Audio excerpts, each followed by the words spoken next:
High-tech products are sensitive to change and often disruptive, and that's why we need a different marketing approach as opposed to traditional products. We can group our customers into 5 different segments based on their acceptance of new technologies. We call this the technology adoption lifecycle. Every high-tech product must go through each of these phases.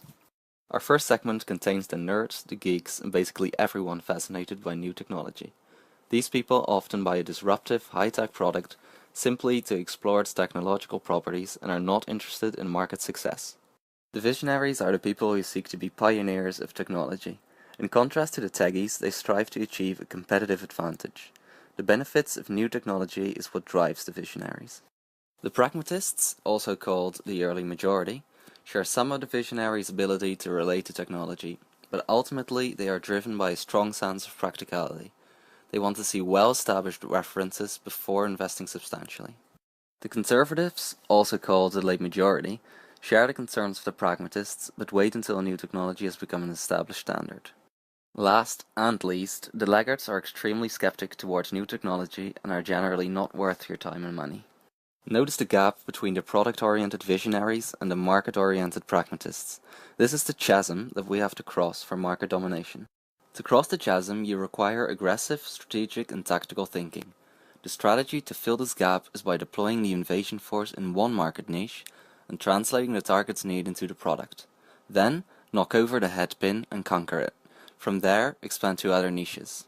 The number one rule to effectively cross the chasm is segment focus. Focus on only one market segment in order to penetrate it and reach pragmatists. You can't take Berlin if you haven't taken Normandy. But which segment to take first? Since gathering market information is too expensive for small ventures, you should create your own market information by developing scenarios for all potential niches.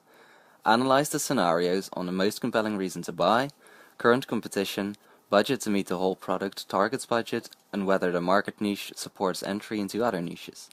Filter out the best beachhead and fully commit to it. Then, assemble the invasion force.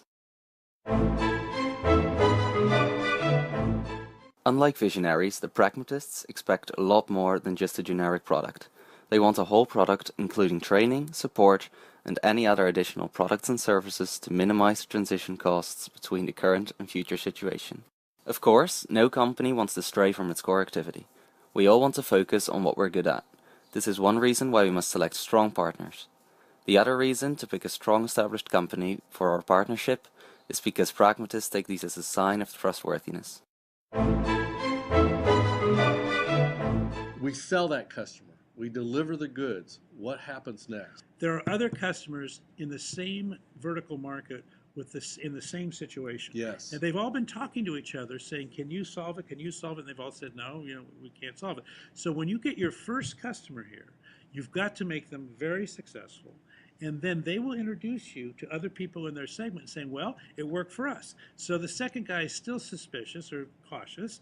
So you've got to make the second one work, the third one work. What you can't do is do a couple and then move on. You've got to stay in that market until enough customers say, look, this is the way to solve the problem, at which point all the rest of the customers in that market come to you voluntarily. And your cost of sales goes to zero. Wow. And your negotiating power goes to the moon.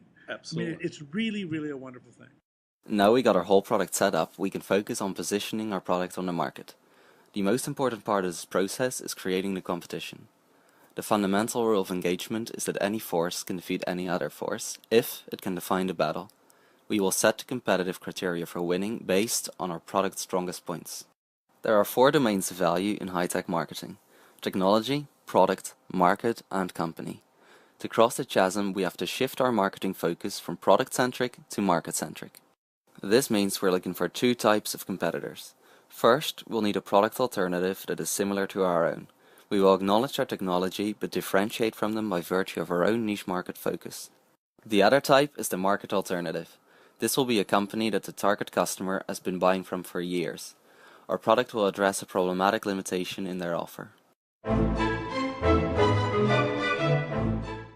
The burden of proof also shifts when we are trying to cross the chasm.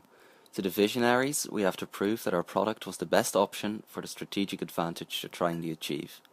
The pragmatists, however, want proof that our project has great support and can be used without any risk for their business. We will need to prove to them that we are, in fact, the best solution on the market. It's vital for anyone selling a disruptive product to acknowledge that a shift of focus is necessary when targeting the mass market. When you stick to all the principles we taught you in this video, you will have the skills to successfully cross the chasm.